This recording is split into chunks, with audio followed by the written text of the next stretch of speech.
All right, guys, what's going on? Welcome back to your Everything College Football podcast. Today, me and Nick here, we're doing our full Week 5 college football Saturday analysis and predictions. Massive slate, Nick, not just headlined by that top 5 matchup in the SEC, but across the board, it's a pretty intriguing group of games that we'll be tuned into all day long. Getting things started with a underrated SEC matchup, Kentucky versus Ole Miss. Finally a real opponent for the Rebels. They've been beaten down on, low-quality opponents so far this year, and they've looked good. This offense right now, top scoring unit in the country, 55 points per game. Jackson Dart has been flawless, completing 80%, well over, almost 400 yards per game. Trey Harris, Antoine Wells, these two guys have been phenomenal, combined 8 touchdowns, almost 1,000 yards at this point in the year. And then Henry Parrish has really taken the lead in the backfield as he, comes back from Miami. He's got, 7.5 yards per carry, 7 touchdowns. This offense has been flawless up until this point, Nick. But we now get to answer the question of how will this offensive line do against a very stout D-line led by Kentucky. Deion Walker, of course, the headliner for them. It's a very deep group. Just a couple weeks ago, they played Georgia as deep as you can get them. They lost by a point, Nick. They only gave up 262 yards. That's the most they've allowed so far this year. Defense has been spectacular for Kentucky. So this is going to be a great opportunity, 17.5-point line. I think Kentucky covers this one at the end of the day because I think their defense will continue to be stout. Guys like J.J. Weaver, Cleo Saunders, Jamon Dumas-Johnson. This is a very good defense. Zion Childress has safeties, provide great play from them, especially as a run stopper. So I think this defense will somewhat be able to hold Ole Miss in check, but their offense will have to get clicking, Nick, if they want to have an opportunity of winning this one. Didn't score a touchdown against Georgia. If they did, they would have won the game. Only 4 field goals. Coming off their best performance of the year, 488 yards against Ohio. A somewhat respectable defense, I guess you could say. Brock Vandegrift, not having the greatest of seasons so far. This passing attack is certainly leaving a lot on the table, it seems. Berrien Brown doesn't even have 100 yards yet. So utilization in this offense, Bush Adams not been all that great. Demi Sumo Kargbe, he was great against Georgia. And then the team, they're coming off a season high in rushing against the Bobcats. So Kentucky seems to be playing much better football, Nick, after a terrible effort week 2 against South Carolina. And then, if you want to talk about Ole Miss's defense, probably won't be that big of a challenge for them. But I guess against real competition, we're certainly interested to see how they will perform. Obviously, they beefed up the trenches big time. Princely Unamanelin, Walter Nolan, alongside guys like J.J. Pegues coming back. You have a breakout player in Suntarini Perkins at linebacker. This is an opportunity to see what Ole Miss is really made of, 17.5-point line. I'll take Kentucky to cover it. Not all that confident in it, Nick, but we've seen Ole Miss, at times over the past couple of years under Lane. They're accustomed to playing down to their competition. Will we see them break out in this game? It's a game that's certainly fascinating in the SEC. When you look at Kentucky, this is a team that's been really hot and cold so far this season. When you look at the games against Ohio and Southern Mississippi, they scored 72 total points in those games, only gave up 6 points total. When you look at the UGA and South Carolina games, they gave up 44 points and only scored 18 points. So they're getting heavily outscored by the games against the SEC opponents, running up the score against their weaker opponents from lower tier conferences. South Carolina really absolutely beat the brakes off them, 31-6, and Vandegrift looked absolutely horrible in that game. Looked a little bit better over the past 2 weeks. They were hanging around with Georgia. They gave Georgia a headache. Certainly that defense has been known to stand strong against the Bulldogs in the past. And when you have a lofty spread, you're certainly inclined to pick Kentucky. I am going to take Ole Miss for a couple of different reasons that I'll get to in a second. I do think that this defense for Kentucky is a very strong unit with some really talented pieces that have been playing very strong so far, playing up to their potential. I do like what this defense is able to do. They have the ability to stop the run. They're really solid in the secondary as well outside of the South Carolina game where they really got torched. Ole Miss, this is their first real test. When you look at who they've played so far, they're 4-0, but it's a pretty bad 4-0 because they've played a whole lot of nothing. Furman, Middle Tennessee, Georgia Southern, and Wake. Absolutely nothing really going on there. Georgia Southern probably being the best team that they played, and they still managed to put up 52 on them. I like the Rebels to cover in this one. I think this offense could be firing on full cylinders. The crowd at Vaught Hemingway Stadium should be pretty loud and excited for this game. I like Jackson Dart. He's been really solid so far this season, 1,500 yards passing, 12 touchdowns to 2 picks. He looks good. Henry Parrish Jr. has been really solid on the ground with his 7 rushing touchdowns. Trey Harris is getting a lot of targets, and he's been really solid so far, nearly 40 receptions for 628 and 4 touchdowns. I like Ole Miss to run away with this one and put up some points, but I don't feel totally confident about it. I think Kentucky can certainly hang around. I expect Ole Miss to cover later in the game and pull this one off. Kentucky, this is a very interesting team. If they could find a way to keep this game competitive and lose by 7 to 10 points, I think they'll get a lot of respect heading heading to the rest of the SEC schedule, where they can maybe potentially pick off a few wins here and there against some better teams and right the ship, what will look to be a pretty lost ship after that loss to South Carolina. Mark Stoops is a hell of a coach who certainly knows how to coach a defense, but Lane Kiffin's a hell of a coach who knows how to coach an offense. I like the Rebels big in this one, but this is one I'm not totally feeling confident about. Definitely will keep my eye on this one in the early slate. Also going down on Fox, Michigan coming off a thrilling victory against USC, coming away with a 4th and goal touchdown there in the final seconds of that one. This is a rushing attack that at times was pretty stagnant. They did end up rushing for 290 yards and 3 scores. Big bulk of that came off of 3 carries alone. Khalil Mullings, phenomenal game from him. He's emerged as RB1. Donovan Edwards is still there as well. He had a long rushing touchdown of his own. So this is, an offense that finally did what we said they should do all the way back in March, I think it was, Nick, where they should have Alex Orji as the starting quarterback, double down on physicality and just run the heck out of the ball. He had 13 carries for 43 yards. And this offense is as one-dimensional as it's going to get. There's no secret there. He had, 32 passing yards. Clearly they're not that confident in his passing abilities. This is a big physical specimen, though. You have 3 nice bodies behind an offensive line that is going to be physical. And you're going up against an Iowa or a Minnesota team that lost to Iowa. They were up 14-7 in the first half, outscored 24-0 in the second half, Nick. They ended up allowing almost 300 rushing yards of their own, over 6 yards per carry. So you like to think that this is a Michigan matchup. They're certainly going to dominate, potentially so. But I think Minnesota, with guys like Danny Strigo, Ja Joyner, Cody, Maverick Barakowski at linebacker, Cody Lindenberg. I mean, these are guys who are capable football players. I think they're going to bounce back. To what degree, though? Certainly not sure. But I think with Michigan and this new style of offense that, again, we thought that would be the best way to go for them this season, they're going to win games, but they're not going to win them big, Nick. It's going to be very unlikely that they can cover a 9.5, 10-point spread with this system because I think Minnesota, they're pretty sound themselves. How are they going to move the ball? I'm really not sure. Max Brosmer, he's been struggling a little bit, but I think they certainly have a little bit more stability with him under center compared to guys in the past. Darius Taylor, they're glad to have him finally back. Didn't have a great game last week against an elite Iowa defense. Now you're facing, a D-line that is the best in the country, I would say, with Michigan, led by Mason Graham, who had a dominant performance against the Trojans. I think Minnesota, they're going to struggle to probably score points in this game, but I think short fields might benefit them. This is going to be a low-scoring affair, Nick. I'll take Minnesota to cover, but it's not a great matchup considering how poor Minnesota was last week. I don't anticipate the same happening again, though, but when you're playing a pretty one-dimensional offense, they should be able to get them off the field pretty often. Last week's Michigan's win against USC was when they had to have, given what the schedule looks like going forward for the defending national champions, who really have struggled in the game so far this season. It feels like every game they're going to play from here on out is going to be close, and it's a safe bet if you want to roll the dice and take the underdog and take the points for the underdog in these games. Minnesota, looking at 9 points right now. I think they do cover that as well because I think they'll be able to hang in there with what they have on defense. Max Brosner hasn't been anything spectacular, but he's been okay, serviceable at times. They've been able to run the ball. They have some success on the ground, whereas Michigan, Mullings has really turned it around. He's broken out as a really good player for this team, 429 yards rushing and 4 touchdowns so far. Alex Orji is probably going to be the guy you want to see roll out there. They're going to run the ball a whole lot. They're not going to throw the ball a lot in this game, and that's what we really expect out of this Michigan offense. They cannot throw the ball at all.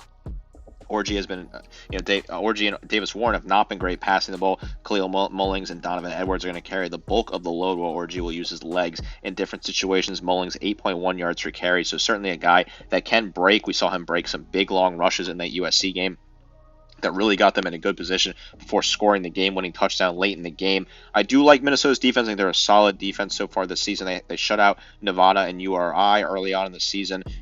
They gave up only 19 points to UNC in a loss. Yes, they gave up 31 to Iowa, but I kind of felt like Iowa might have a chance to put some points on the board last week. I did like what that matchup had, and that ended up being the case when they scored 31 points. I like this to be a battle of field position, maybe a couple takeaways here and there from each team. We'll keep it the over-unders at 35.5 for a reason. They expect this to be a low-scoring affair, and I think it will be. Minnesota will hang around before Michigan gets the job done late. They'll probably hang around a lot of games. They were weaker opponents this year. Michigan's just not that powerful a team on offense.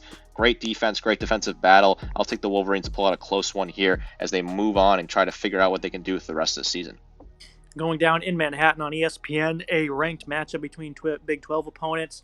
Two teams going in the wrong direction at the same time, both coming off very disappointing losses. You start with Oklahoma State at home. This offense we thought would put up a lot of points against a very good Utah defense, and well, the defense just proved to be too much for them. Held to under 50 rushing. They've just really struggled to run the ball despite all that experience and a Heisman contender running back. 285 total yards of offense. Alan Bowman was benched at one point for a couple of interceptions. Just as disastrous as it gets in this defense, they kind of got carved up on the ground. 250 yards rushing. Had an opportunity to create some turnovers against a true freshman quarterback. Sometimes they did, sometimes they didn't. They left a lot of opportunities on the table there. So, very disappointing game for the Cowboys. End up losing 22-19. On the other hand, Kansas State, 38-9 lost to BYU, Nick. And obviously, you hate to say that numbers like that are skewed, but if you watch this game, which was late at night, this is a game Kansas State was in control of, 6-3. They're playing very good defense, struggling a little bit on offense. And then what do to end the half? They fumble, recovered for a TD by the Cougars. Interception right after that, another touchdown for BYU. Coming out of the half, another interception, Nick, for a short touchdown. What happens after that? 3 and out, punt return 90 yards, just like that, 31-6. They were getting embarrassed because of just silly mistakes, Nick. Turnovers that costed them, not being able to make tackles on special teams. Kansas State, this is a game you just want to forget. You want to get by it, and I think they certainly will, because this defense still gave up less than 250 yards, and they lose by that margin.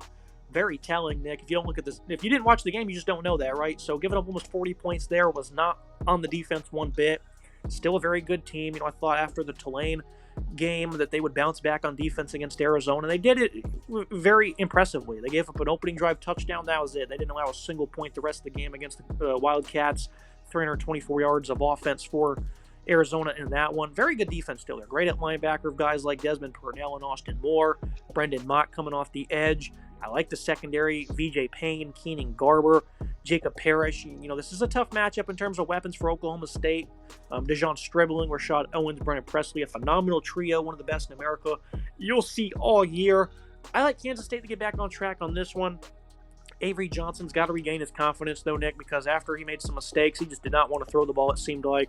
And they don't want to run him that much of his legs, but it doesn't matter. We got to win football games at some point, and that includes doing what works best. So I think you're going to see a balanced approach from Johnson.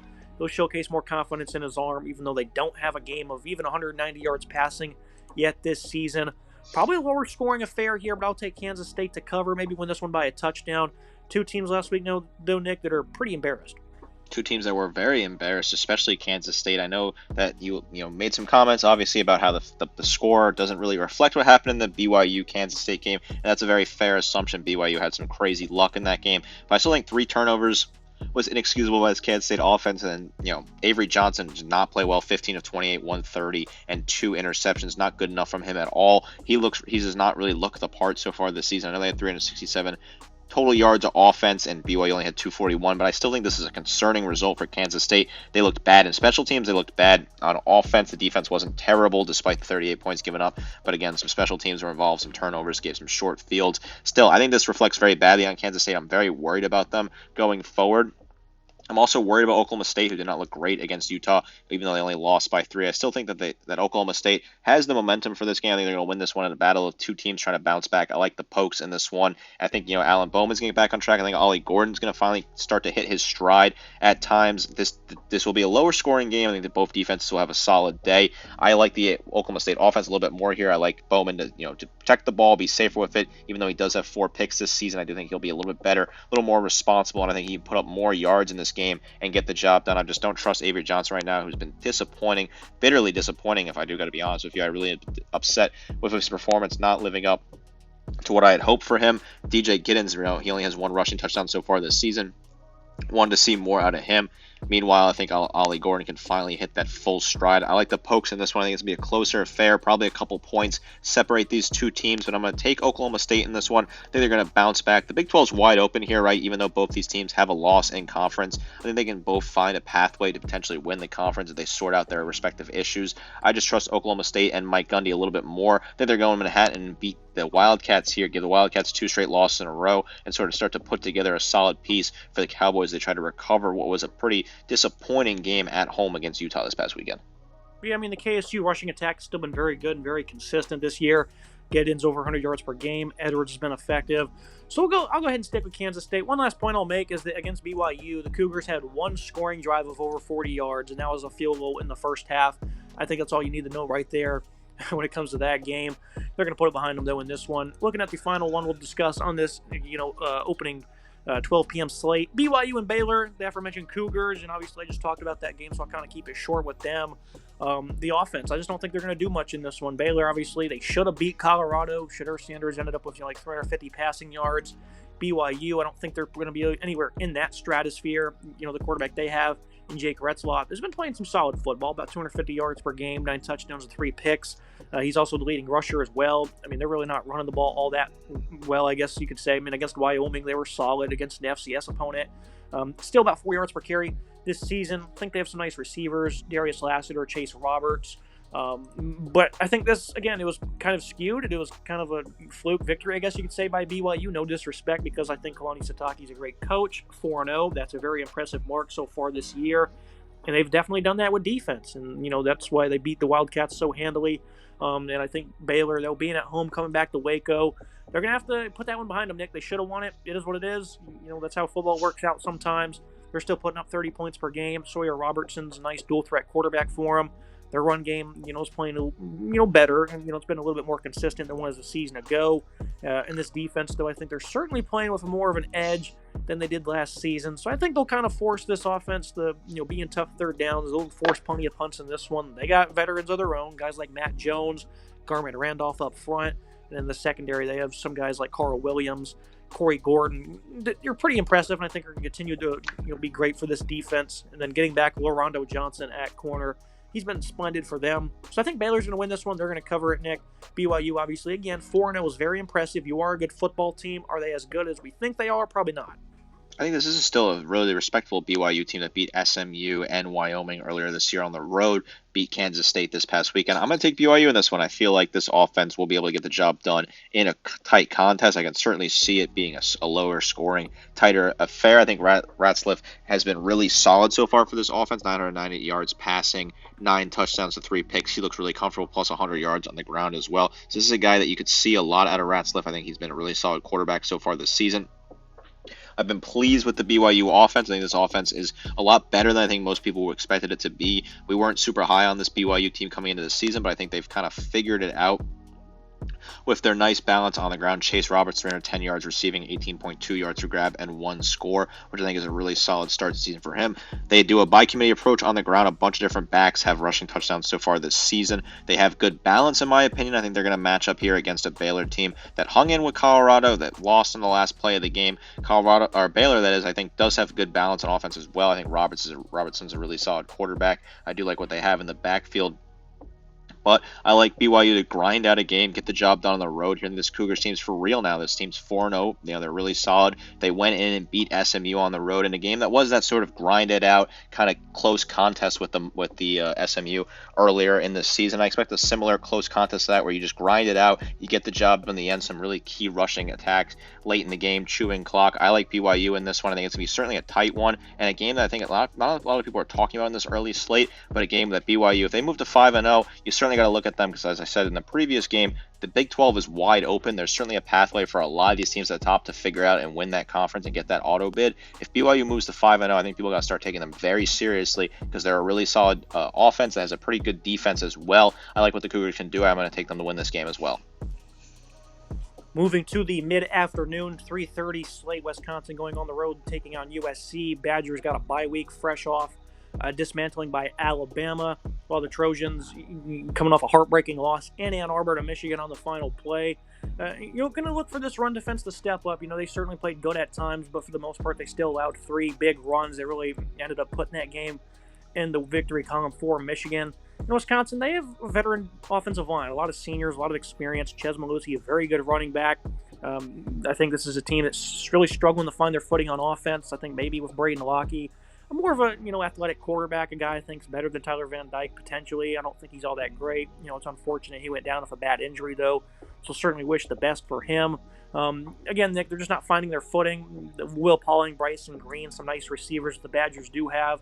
So this is an offense that can make plays just at a consistent rate. Unlikely, it seems. But if USC is going to continue to be allowing big plays on the ground, then maybe there's an opportunity for them to hang around in this game. Miller Moss, on the other hand, I mean, this is as good as it gets, Nick, against an elite Michigan defense when your O-line gives up 24 pressures over 4 quarters. Still had 283 and 3 touchdowns. Did have a bad interception, but they bounced right back after that. A team that's certainly showcasing, nice talent with their young guys, Zechariah Branch, Kyron Hudson, Jacoby Lane. This is an interesting matchup. Wisconsin going out to play a game in Los Angeles. You never think you would have heard of that, right? But this is a defense that they didn't look good against. Jalen Milroe allowed a lot of plays downfield in terms of stopping the run. They weren't much better. So the balance for Alabama really affected them. You're thinking that USC will potentially do the same in this one. But if the offensive line is going to be poor, they have guys that can attack. Darrell Peterson, Leon Lowry are very good. You have a linebacker, Jaheim Thomas, has really stepped up and been good. And I love what they have in the secondary and guys like Hunter Wooler and then Ricardo Hallman. So I think Wisconsin, this line was like 13.5. Now it's up to 15.5, Nick, as an SC fan. No pick for me. I think this game could be potentially closer than people think. But at the same time, the Badger offense has been incredibly stagnant. It's been inconsistent. Haven't found 30 points in a game yet this year, and it seems unlikely in LA. I think it's unlikely in LA. I think this USC team will bounce back from a heartbreaking loss against Michigan. There were really moments where they could have got out of that game and won it, missed a couple of tackles there on that last drive. Ended up costing them what really would have been a huge win for this USC team. I feel like the pathway is there for them to play off, and here they go. They host the Wisconsin team, but they got to stay focused. This is a team that was struggling against Western Michigan and South Dakota early on before getting absolutely blown out by Alabama in a game that they didn't look great. Ches Mazzulla is a really solid back, 200 yards rushing, 3 touchdowns for him. He's the guy you're going to want to rely on in this game. You're going to try and attack, USC on the ground because they did show some vulnerability against the rushing attack, certainly in that second half against Michigan. I don't know if they're going to be able to pass the ball a whole lot here. I don't think this Wisconsin offense is very good at all. I think they're going to struggle to put points on the board. I think USC will be able to put a lot of points early on and build up a nice cushion in this game. Miller Moss, he's done really well despite getting hit over and over again in the Michigan game. I mean, he was getting knocked down consistently over and over again, getting absolutely hit by that Michigan pass rush. This offensive line had a very bad day for USC, one of the worst days of the season, but he's still a phenomenal quarterback that's looked really comfortable, 890 yards passing, 5 touchdowns, 1 pick. Woody Marks has been really good on the ground. He had that huge play where he was able to strip the ball back after a fumble from Miller Moss, which was a big play for that offense. 42 carries, 271 yards rushing, and 3 touchdowns for him. Expect Woody Marks to have a solid game here, as well as Alabama saw some success running the ball against Wisconsin. I think Miller Moss will get comfortable. This is a get-right game for USC. Put some points on the board, potentially I'm looking at 35, 40 points. A similar type of score to what happened in the Alabama game. I think USC runs away with this one. Has a really strong showing at home as they try to figure out the pathway forward. I think if you move to 3-1 with the schedule they have in front of them, I think things look really good for the Trojans. I'm just a little unconfident right now in this Wisconsin offense. I don't know what they're going to look like with their backup quarterback coming in now that Van Dyke's out for the year, and what the rest of the offense is like running the ball. I like USC to win this one. It could be close early, but I think they'll pull away late, put a lot of points up on the board. A nice get-right game here for the Trojans. Now looking at the biggest contest of the mid-afternoon, ranked matchup, top 20, Louisville traveling to South Bend, 6-point dogs. We did a full preview on this one, so we'll just kind of stick to some key talking points. For Riley Leonard, his legs are finally being effective, over 200 and almost 250 total yards rushing over the last 2 weeks. The biggest problem here is the passing attack's not very good, only 5 plays of 20-plus yards. That's 124th in FBS. And they have good wide receivers. They've just not been able to get them involved because, Riley Leonard's not that great of a passer, mixed in with an offensive line that has been, pretty awful, especially on the left side. They're facing a great D-line here. That's incredibly deep. Guys like Mason Geiger, Desmond Tell's really stepped up. They've Ashton Gelati as well. I mean, this is a D-line that's incredibly deep for Louisville. I think it's one of the nation's best. Their abilities to stop the run, it's no fluke. I think that that's certainly a unit that's going to continue to be good, and it's going to kind of maybe force this offense to be one-dimensional. But they need to win to the boundary, and that's something Leonard is very good at doing with his legs, is winning out wide. And he's obviously got a great group of backs, Jeremiah Love, Jadarian Price. So you're going to see a heavy dose of the run game from Notre Dame. I think that Gelati might feast, though, against this D-line. Cardinals secondary, they've been all right. They did allow 3 plays of 30-plus yards last week, so I think it's possible that they get burned a couple of times, especially on play action.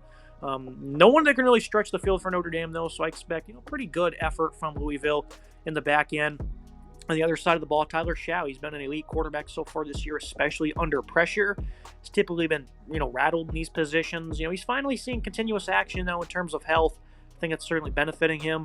He's going to have to be sound in this one. Stick to the structure of the offense, stay on schedule, don't turn the ball over. They have receivers that can stretch the field. Guys like, Chris Bell, Jaden Thompson, and Ja'Cory Brooks has stepped up. Maybe they're getting Colin Lacey back for this game. This offensive line, Nick, they're great in pass protection. The run game's been very poor, though. A lot of different backs are getting involved, trying to get things going. Didn't have a single run of 10-plus yards last week against Georgia Tech. It's not going to happen here against the Irish. Guys like Howard Cross and Riley Mills are too good for that. I think this offensive line, how can they handle this game? I think it'll be much like last week. No run game, but strong a pass pro. Got to be creative to get these running backs involved. Low-scoring affair. Louisville will cover. I think that Notre Dame's going to win the game. I went with 2017. I just don't see a world where Notre Dame really blows them out. But if they do, Nick, it really shows you what Marcus Freeman is preaching, because the last 2 weeks after losing to NIU, they have been darn good, and they're playing up to the standard. And a big victory here would be incredibly confident in what Marcus Freeman's doing. Certainly a very interesting game here where Notre Dame has to continue to win games following their loss to NIU, a loss that's not looking that great considering that NIU just lost to Buffalo this past weekend. Whereas Louisville, this team has been really solid so far this season. I think they've been a lot better on offense. I think a lot of people expected. Tyler Show's looked really good so far against some weaker opposition. And then Georgia Tech this past weekend, 850 yards, passing, 8 touchdowns. Ja'Cory Brooks has been really solid, nearly 300 yards receiving and 2 touchdowns. He's been gotten the bulk of the targets. He's really the number one guy here right now.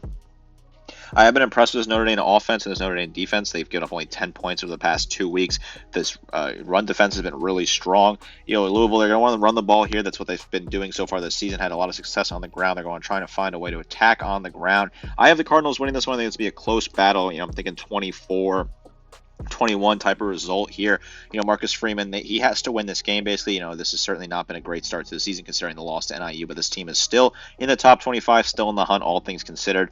I think that Louisville's going to win this game. I think they have a strong enough defense to get the job done. I like what they have in the run defense and the secondary as well, although I don't expect Notre Dame to throw the ball a whole lot. Riley Leonard, his legs are a big key here. He's going to run the ball a lot in this game as he's not been a great passer so far this season. And they're going to rely on Love to run the ball a significant amount as well. I like a grind-out type of game. Louisville's going to get the job done, pull out this one late, maybe a walk-off field goal sort of thing. I like the Cardinals to get this job done as they move to 4-0 and make themselves legit contenders in the ACC, which is also wide open right now. I said the Big 12 is wide open. The ACC is wide open as well. The Cardinals, I like what this team is able to do. They've impressed me on offense and impressed me on defense. They're very stingy defense against the run, solid against the pass as well. I like the Cardinals in this one. Now looking at an underrated contest going on in the SEC, the annual game in Jerry's World. Maybe some excitement finally in the stadium. I don't think Jerry's going to be happy with this final score either, though, Nick, because I don't think Arkansas is going to cover this one. I think it'll be close, as it always seems to be. The Aggies, they're ranked for some reason. I don't really think they should be, but this is still a good team, even though the effort against Bowling Green was kind of disappointing. Only a 6-point victory. Going up against a team in Arkansas that loves to run the football. Taylon Green, with his size and speed combo, it's pretty absurd. 325 and 4 scores for him. Jaquindon Jackson, a guy who's a physical back, 8 touchdowns, 472 yards. It's been a 1-2 punch between those two guys. They're going to run the ball a lot. They're going to run up against a run defense, though, that's been very good. They were very sound against the Irish in the opener before they were able to rip off a couple of nice runs. Shamar Turner, Nick Scorchin, Shamar Stewart. This is a very loaded defensive line still. Cassius Howell as well. I think the secondary for the Aggies, guys like Bryce Anderson and Tyreek Chappelle, they're very good. And I don't think they're going to be tested all too much here unless they're getting grinded down on. The play action might hurt them. But Taylon Green is still a progressing passer, only 54% comp rate, 4 touchdowns and 4 picks. The last 2 games, he's looked pretty bad as a passer, quite frankly. Obviously, he did very well against Oklahoma State, where they give him a lot of free space in that one, over 400 passing. I think that the Hogs are going to probably struggle on offense in this one, Nick. The defense, on the other hand, they're certainly playing some impressive ball.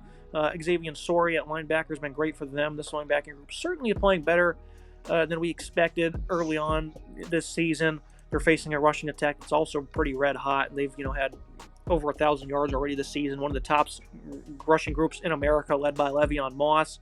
Marcel Reed, he looks like he's going to be the starting quarterback now, coming off 2 very good performances where he's really just given this offense a different spark, especially with his dual threat abilities. I like him to continue that here, and I think a receiver group that's pretty underrated. They're finally having a chance to explode. Noah Thomas, Jedi Walker, Cyrus Allen, variety of different guys in there as well against an Arkansas team that's probably going to have some struggles against the pass. They did snag 4 interceptions against Auburn, but it seems like that's a weekly occurrence for the Tigers. TJ Metcalf's been a pleasant surprise of his 3. Jaden Johnson, Jaheim Singletary, expected this to be one of the better, corner duos in the country, and so far they're living up to that. So I think this is a good Arkansas team, Nick, but I don't think they're going to cover in this game. It will be close, but I'll pick, 7-point victory for the Aggies.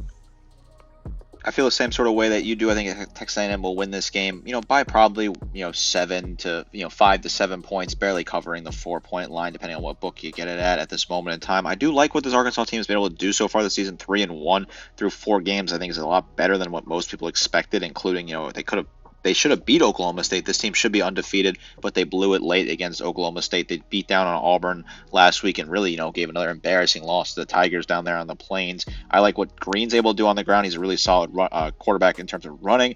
Not really the best passing so far this season. 4 touchdowns, 4 picks, 957. But he's been really solid on the ground. Had a good day on the ground against Auburn. Expect his legs to be involved in this rushing attack for Arkansas. Quinton Jackson has been really solid as well with 472 yards rushing and 8 scores. I like what he's been able to do. Meanwhile, when you look at A&M, Marcel Reed, he's taken over the reins. Reed's looked really good, 422 and 4 touchdowns, no turnover or no picks from him so far. Looked really comfortable in the pocket, solid start. While Le'Veon Moss, 63 carries, 354 yards, and 3 touchdowns. I've been happy with what his performance looks like. Both defenses have been really good at points this season, but they've also been bad at points as well. So there's certainly some concern there. I think this will be a higher scoring game. I think A&M gets the job done. This team is, if they move to 4-1, there's certainly something an interesting case to be made as they got a lot of tough games ahead of them. But I think 4-1 would be a really solid start to the season for A&M, where meanwhile, Arkansas, even at 3-2, I think is a really solid start for Sam Pittman's company. If they find a way to upset the Aggies in this game, certainly cools off his seat astronomically and makes him feel pretty good. This game's been wild in years past. A lot can happen here. I expect a close game down to the wire. Certainly a game worth tuning into at 3:30. And, Landon Jackson for the Hogs, he's been pretty quiet so far this year. Expect him to try and make a big case in this game. And I looked it up quickly because it seems like these games are always close. The last 7 have been decided by 12 points or less. So, they've been very close games over the past couple of years. It's always an exciting one, always some big moments to happen in this one. So, if you got time, tune in for that one.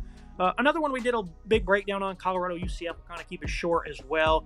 An improved Colorado run defense, led by guys like B.J. Green, Shane Cokes. They're going up against an elite rushing attack, the tops in America so far. K.J. Jefferson, R.J. Harvey, Penny Boone. These guys are putting up 375 yards per game rushing. And I think this is an opportunity to maybe expose Colorado a little bit. And again, they've been very good against the run. Or I think marginal is the best way to put it, but I think this is a completely different animal. The scheme, the talent, the offensive line, certainly be something they haven't seen so far this year. Colorado now went from 11.5. The line's up to like 14, 15. Something pretty astronomical. Yeah, 15.5 now. There's so much action coming in on the Knights, Nick, which is crazy considering their pass defense got shredded by Josh Hoover and TCU 2 weeks ago, and Shedeur Sanders and his receivers. They're just as good, if not better. The only difference is maybe the scheme that allows the Frogs to really execute, but the talent is much better with these guys. Travis Hunter, LaJohntay Wester, coming off a miracle game. Obviously, maybe they've run out of emotions. Going to the bounce house is certainly going to test that, Nick. I think this will be a higher scoring affair. I originally had UCF covering when the line was like 11.5. I'm still going to pick them to do it because I think they win by 21 because Malzahn wants to make a statement here. But this is wild to see this much action coming in on the home team, Nick, when, again, the secondary is still kind of alarming, even though the defensive line for UCF, I think there's enough there to be in a very winnable matchup against the interior O-line for Colorado. It's going to make the day hard for Shedeur. They're still going to produce at the end of the day, though, and they'll compete. I like UCF to win this game. This is a very interesting matchup as Colorado's got some juice again, pulling off a big, bailout win against Baylor. A really exciting matchup they ended up winning. Meanwhile, UCF, this team's 3-0. They've looked really solid so far. Beat down, barely got away from TCU. Beat down on some weaker opponents earlier on in the season. KJ Jefferson's been really solid so far this season on the ground. Solid enough passing. Still has a lot of room to grow as a passer, and I wonder what they're going to do this week to see if they can get that passing game involved. I really what Harvey's been able to do on the ground, 448 and 8 scores. Really happy with this offense rushing attack so far. KJ Jefferson, obviously this is the best rushing attack in the nation so far, so obviously I'm very happy with it. Really solid unit. Meanwhile, when you look at Colorado, they can't run the ball at all. Definitely a big weakness. Sanders has been really solid as a quarterback so far this season. 1,300 yards passing, 11 touchdowns, 2 picks. Travis Hunter's got a ton of grabs. He's been really solid, lighting up the scoreboard. I think that this game could be close early on, but I like UCF to pull away late, end up covering the spread by not a significant margin. I like the Knights in this one. I think this team has just too much talent running the ball, and they're going to be testing the secondary, which is a weak spot. Colorado won't be able to run the ball at all. I think the secondary will bend, don't break. They might get beat a few times, but they'll figure it out throughout the rest of the game and end up beating Colorado. This game should be close, but I expect UCF to cover late, like I said earlier, just a couple seconds ago. This is a game you certainly want to keep your eye on. Obviously, again, keep saying it, but the Big 12 is wide open. UCF certainly has a pathway forward if they win this game comfortably. I like what the Knights have been able to do so far on offense. I'm excited to watch what this offense looks like. I expect a big day running the ball and a nice win for UCF. And, of course, not having Shiloh Sanders is a really good run defender. Certainly hurts them in this game. Certainly want to see how those DBs do in terms of run fits. Moving to the Saturday nightcap, Stanford and Clemson. The Cardinals traveled across the country and upset Syracuse. While on the other hand, Clemson, after an embarrassing game week 1 against Georgia, has absolutely turned the page. It seems like Dabo and this offense, they have heard the noise, Nick, because they have put up over 1,200 yards of offense, 125 combined points over the last 2 games. Cade Klubnik is absolutely on fire, and these are quality opponents. App State, obviously their defense is kind of ridiculous at this moment in time. NC State, on the other hand, they're capable of much better. It doesn't matter the opponent, though, Nick, because this offense has really struggled against everybody over the last couple of years. Klubnik, though, 8 touchdowns, 1 pick, 3 rushing touchdowns now, over 800 total yards. They're showcasing balance. They're showcasing different guys stepping up. Jay Haynes, Phil Maffa. In the receiving group, they're playing with good chemistry. Antonio Williams, finally, starting to break out. Jake Bringstool, Bryant Wesco. This is a team that's completely different, Nick. They have a different pep in their step on offense. They're able to run the ball. They're able to throw deep shots downfield and connect. And sometimes, these are hard plays to execute when you're not very good. And Clemson's doing it at a high tune right now. Stanford, on the other hand, a game where, the offense was solid. Alec Elmenor, of course, is one of the top receivers in the country. Ashton Daniels, kind of an iffy passer. Had 2 interceptions, less than 5 yards per attempt. This is an offense still not all that great. They can't run the ball. Daniels was their leading rusher. They did have 173 against Syracuse. Clemson, on the other hand, this is a pretty elite defense. I quite frankly think Stanford's going to get blown out in this one, Nick. 21.5-point line. I think Clemson's just going to completely beat them down in this one. Stanford, obviously, it's encouraging to see them play a little bit better ball. I think this is still kind of the same roster they have. Limited size in the trenches. Outside of David Bailey, who can you really count on? Mitch Libar in the secondary. It's encouraging to see him step up. But overall, I just don't think this is that talented of a team, and I'm not going to buy into the hype just because they beat, a Syracuse team that was kind of lollygagging throughout that game, and they ended up losing on a horrendous defensive coordinator call at the end. I don't think Stanford is going to compete in this game one bit. Yeah, I was up there in person. I watched that Stanford-Syracuse game. I was impressed with a couple of things that Stanford was able to do. I was impressed with their wide receiving room, as well as some of the running back options, some of the way that they were able to move the ball on the ground. I was impressed with the secondary picking off McCord multiple times in that game. Although I do think Clemson wins this game by a boatload. I think they're going to win this game by 30, 40 points. They're going to run away with this one pretty easily at this moment in time. This is a team that's got new energy in Clemson following that loss to UGA, where the game was close at halftime. I think the book was not closed on Clemson. This is a team that has a nice pathway in front of them to get into the college football playoff, considering the ACC is pretty weak and they're running through opponents so far. They beat down on App, beat down on NC State. They're going to beat down on Stanford here. I like what Klubnik's been able to do. He's been able to shake off the rust from that first game. It looked comfortable the last 2 games. Maffa looked dialed in.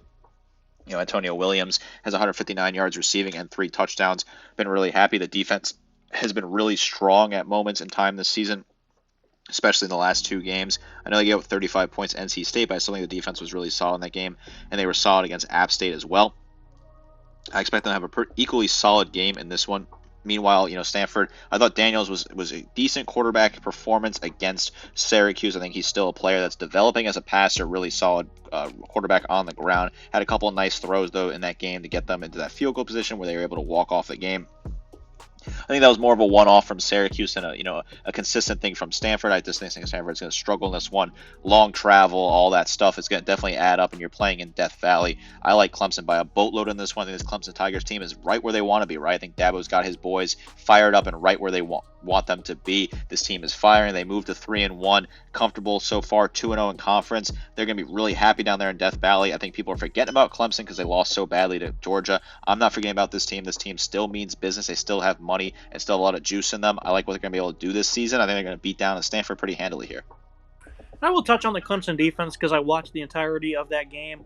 They were up 52-7 midway through the third quarter, and then NC started piling it on, especially in the fourth against a lot of backups who certainly played with a lot less energy than you would have liked. So the defense is fine. There's no issues there.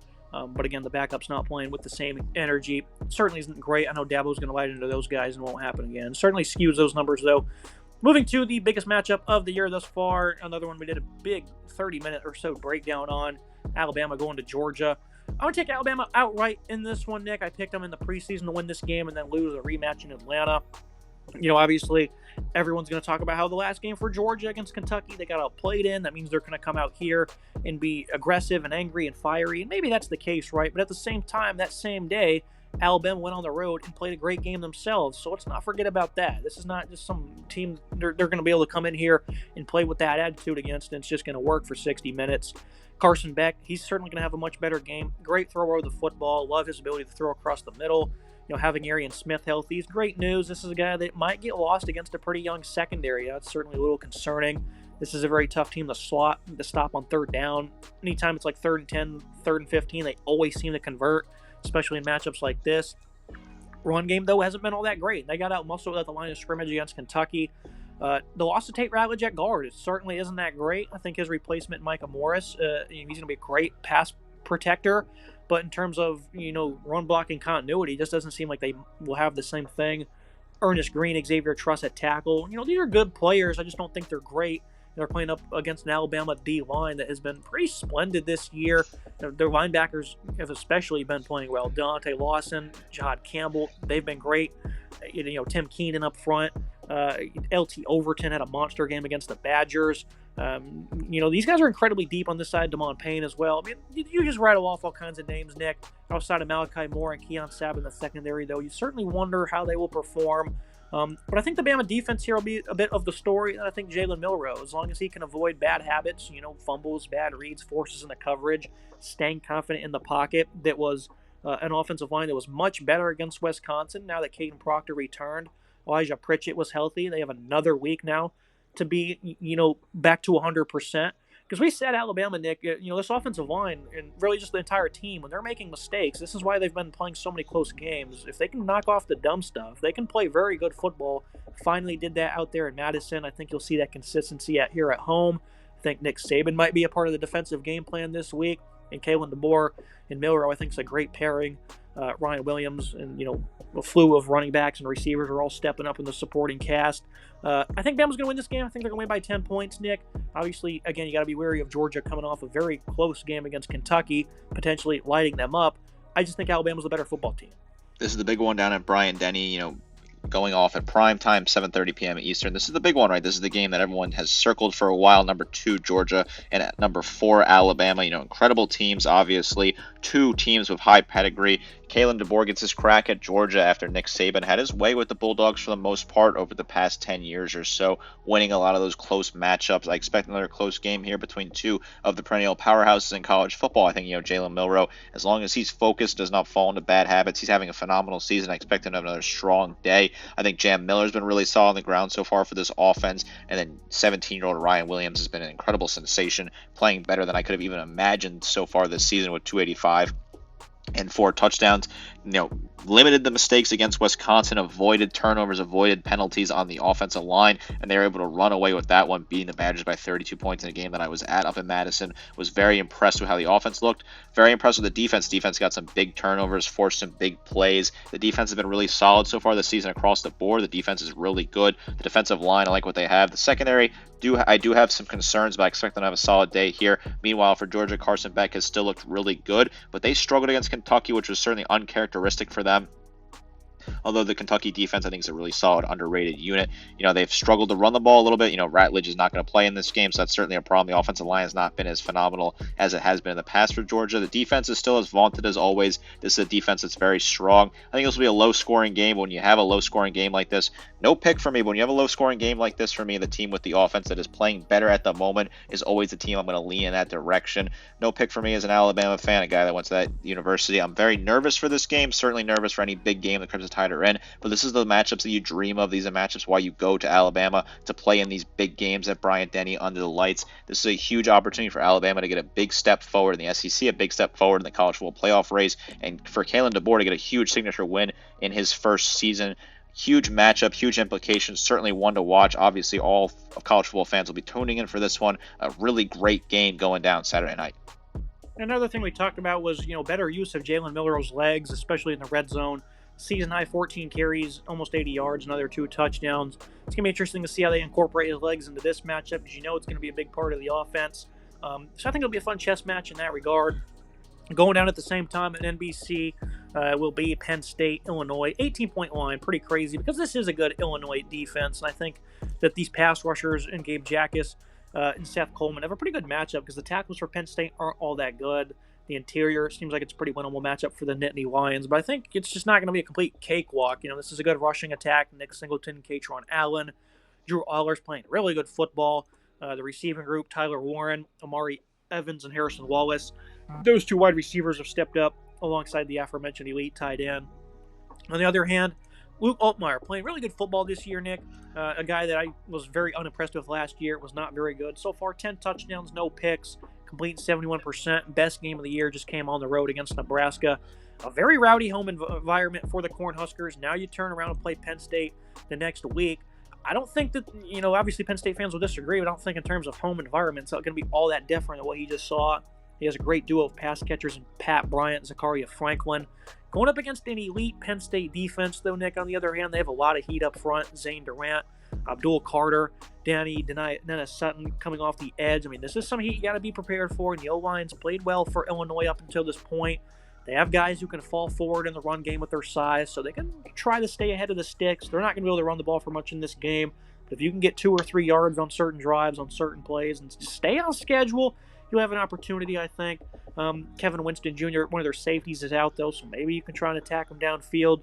Jalen Reed's still been phenomenal for them. Zakee Wheatley's going to step into that role with ease. So I don't think this is a defense that's going to allow too much. I think I picked a 24-12 game or something like that. I think Illinois covers this one. 18 is just a little bit too much because I don't think this is a pushover of a defense by any means, Nick. Illinois, they're pretty good at all levels. And then I didn't even talk about the secondary led by Xavier and Miles Scott.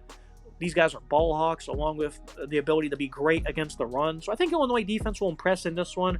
Don't know if the offense will be able to move the ball, just not enough firepower, but this will be, within 18 points, Nick, and if it's not, then Penn State will be one of the teams of the week.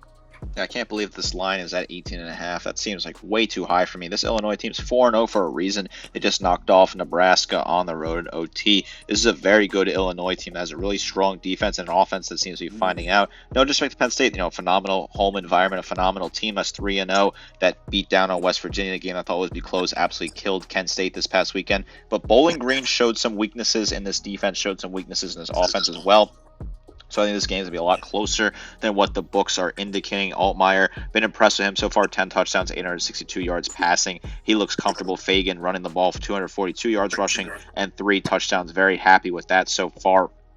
When you look at this Penn State offense, Drew Allure, he's looked good as well. 729, 8 touchdowns and 1 pick. I like what Singleton's been doing on the ground. 314 and 2 scores. He had a really good game against West Virginia early on in the season. This is a game if Penn State goes out and absolutely wins this game by 20, 30 points, they're legit contenders in the Big Ten that could really figure it out and win that conference. If this game's a lot closer, it doesn't change my opinion on either team. I still think Illinois is a phenomenal team at 4-0. Just a tough environment on the road going up against a better Penn State team. I expect this one to be close. I think Penn State will win by a touchdown, something like that, and get the job done. Obviously, that huge crowd environment behind them will help a little bit in prime time on NBC. This is a game I'll be peeking in and out of, keeping an eye on as this game unfolds. I just don't see Penn State covering that 18.5. I think it's going to be a close game. I like the fight Illini to keep this one very close here. I like what they have on defense, like what they have on offense. I think they'll be able to keep this close, a low-scoring affair, keep it very narrow, keep it close, and cover that spread. But a lot can be learned about Penn State if they go out and absolutely boat race this Illinois team. Looking at the final game we'll discuss here, an interesting one. Boise State, they need to probably win this game to stay as the lead for the Group of 5 nod. Washington State, 7.5-point dogs going to Boise.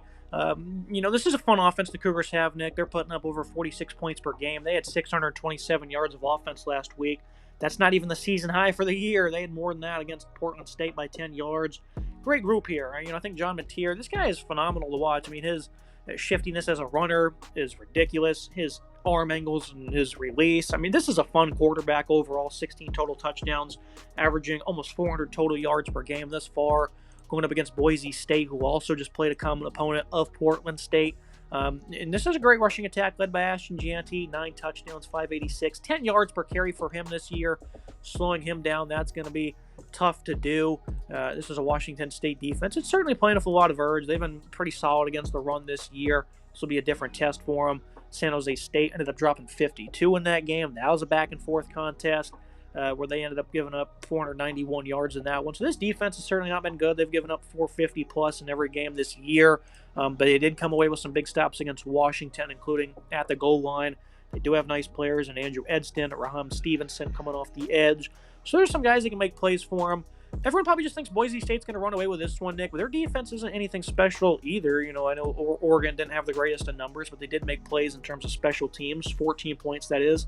Last year, this defense wasn't good. They gave up 400, 500 yards pretty frequently. I think this will be a team that has a lot of balance. Guys like Kyle Williams, Chris Hudson, they're talented at receiver. Wayshawn Parker has been a pleasant surprise at running back. I think Washington State's going to come on the road. They're going to win this game, Nick. I think Maddox Madston, he's been solid for them so far, but they're going to need more out of their passing attack, I think, to win this game. Just can't have Gianti do it all, kind of like against Oregon, and he didn't deliver. 17 of 40 passing, 150 yards. Wasn't great. Obviously, he'll do better in this one, but I just don't think he's going to have enough to keep up with John Mateer and the Cougars. Give me Wazoo, Nick, the enter the top 25 rankings. A very impressive season thus far for them. Yeah, give me the Cougars in this one as well. Been really fun watching this team. This offense has been phenomenal. The defense is not great, but Mateer has been really good. 1,100 yards passing, 11 touchdowns, 4 picks for him. Also, 5 rushing touchdowns, 425 on the ground. While Ashton Gianti for Boise State's been phenomenal, 586 and 9 touchdowns. If Boise State goes on to play in the college football playoff, I think Gianti will certainly get real looks for the Heisman, considering if he keeps up this pace. But if they don't end up making the playoff, I think that sort of pressure will taper off. This is a defense for Boise State that's not great either. Get 45 to Georgia Southern, 37 to Oregon, a loss, and then 14 to Portland State. Doesn't really matter that much, but I think this is a Boise State team that still is a really solid team. I just like Wazoo in this one. They're playing with a lot of juice. It's sort of that why not us mentality. They got left behind when in the shuffle of realignment. They're by themselves in that conference with Oregon State. They beat down a Washington, their rival, that abandoned them and left them behind, and they sort of have this why not us mentality. Why not us? Why can't we go on and do great things after being left in the dust at 4-0? They're a really solid squad. I know San Jose took them to the brink, but San Jose State's a really good team as well, and they ended up getting out of that one with the win, which I think is very important. I haven't been super impressed with the passing attack so far for Boise State. I think there's a lot of room to grow there. Haven't been super impressed with either team's defense. I like Wazoo to win this one in a close shootout. I think the offense will get a job done, go on a nice late drive in the game, and pull off the upset on the road at Boise State. This is a game I think you got to watch. You're going to be up at this time of night. This is a really intriguing matchup on Fox Sports 1. I like what they have here. Like both teams, I think are very exciting, very fun to watch. You certainly got to tune in my opinion. This is a very interesting game, but I'll take the Cougars. I like the Cougars to have enough juice to get the job done here. That's going to be it for today's episode. As always, Nick, appreciate you joining me. A very stellar week 5, and I think from a betting perspective, this is probably going to be a weekend where people lose a lot of money. That's my honest opinion on it, even though we're very confident in our picks. This is going to be a wild one, Nick. This is a crazy weekend. There's a lot of games we didn't cover. Both Army and Navy, the two service academies, are off to 3-0 starts. They got games against Temple and UAB, respectively. Some tougher matchups. Certainly that game against UAB for Navy might be a tougher one. Army's going down on Thursday. Some other big games across the board that we didn't cover. You look at the game on Saturday between Auburn and Oklahoma. That's a game certainly worth looking at. Maryland and Indiana. Indiana 4-0, Maryland 3-1. That's an interesting game in Bloomington, Illinois. I like a lot of the slate. There's a lot of really fun, exciting games. There's a very exciting matchups across the board, plus the great game going down in Tuscaloosa, which will be a very fun matchup to watch. A really exciting slate. This is what college football fans dream of, a really good Week 5. I'm excited for this slate. Yeah, if you look at the board, there's a lot of games that are a touchdown or less spread, and almost every single one of them, outside of a few outliers, of course, seem to be within 14. So, this is a slate that's going to have a lot of hecticness. Should be in for plenty of action this weekend. As always, Nick, thanks for joining. Final thoughts? Looking forward to this week. A lot of great matchups. Can't wait for these games to go down. Very excited to see what this looks like. Make sure you guys like, comment, subscribe. See you next time.